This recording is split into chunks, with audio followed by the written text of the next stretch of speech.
I am writing this under an appreciable mental strain, since by tonight I shall be no more.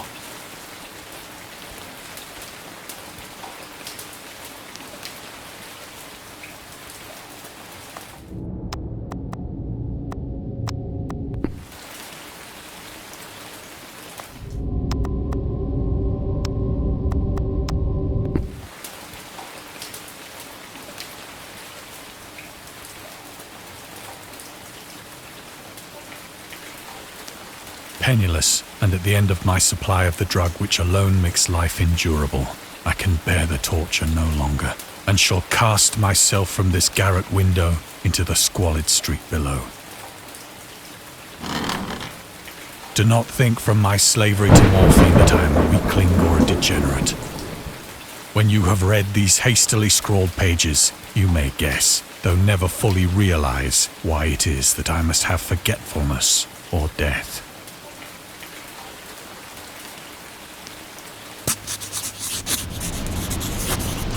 It was in one of the most open and least frequented parts of the broad Pacific that the packet of which I was supercargo fell a victim to the German sea raider.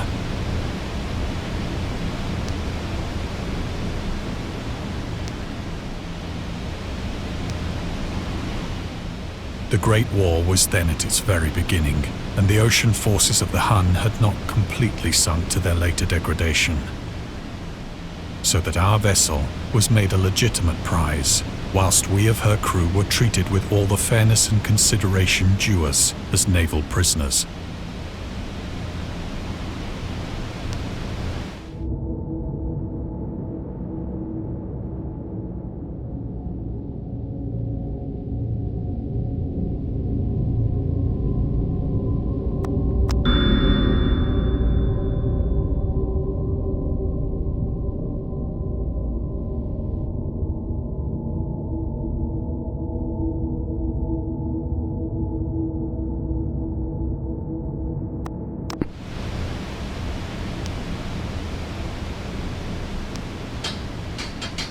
So liberal, indeed, was the discipline of our captors, that 5 days after we were taken, I managed to escape alone in a small boat with water and provisions for a good length of time.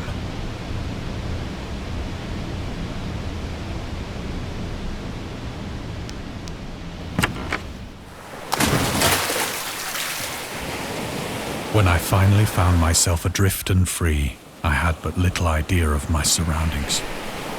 Never a competent navigator, I could only guess vaguely by the sun and stars that I was somewhat south of the equator.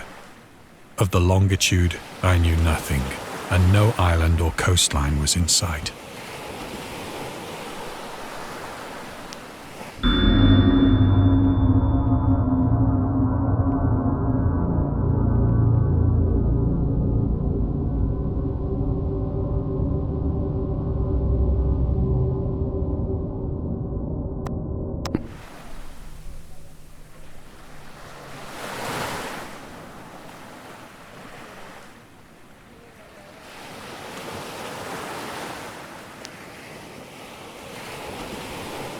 The weather kept fair, and for uncounted days I drifted aimlessly beneath the scorching sun, waiting either for some passing ship or to be cast on the shores of some habitable land. But neither ship nor land appeared, and I began to despair in my solitude upon the heaving vastness of unbroken blue. The change happened whilst I slept. Its details I shall never know, for my slumber, though troubled and dream-infested, was continuous.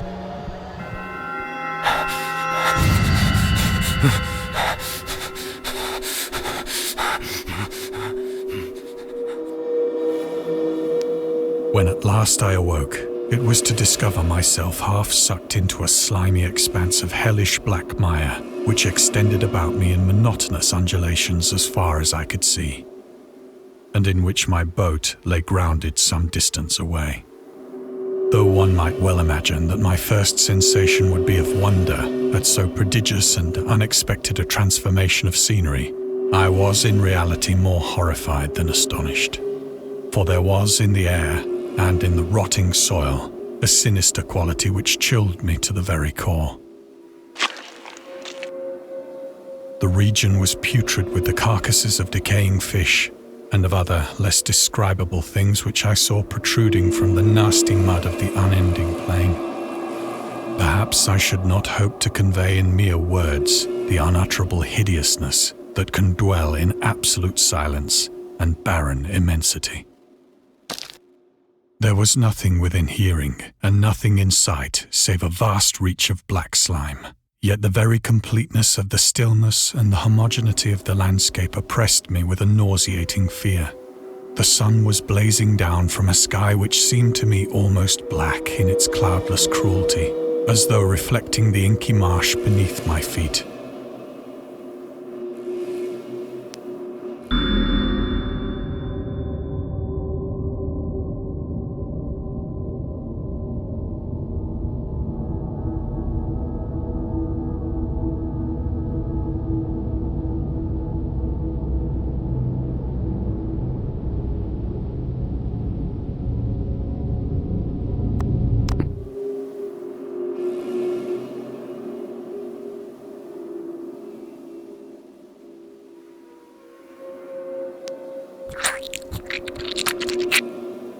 As I crawled into the stranded boat, I realized that only one theory could explain my position.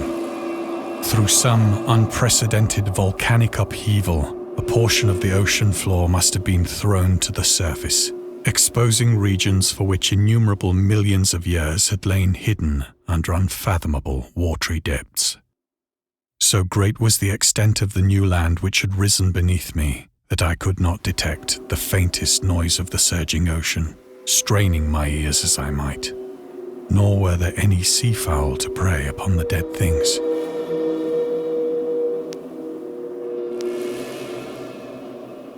For several hours I sat thinking or brooding in the boat, which lay upon its side and afforded a slight shade as the sun moved across the heavens. As the day progressed, the ground lost some of its stickiness and seemed likely to dry sufficiently for traveling purposes in a short time. That night I slept but little, and the next day I made for myself a pack containing food and water, preparatory to an overland journey in search of the vanished sea and possible rescue.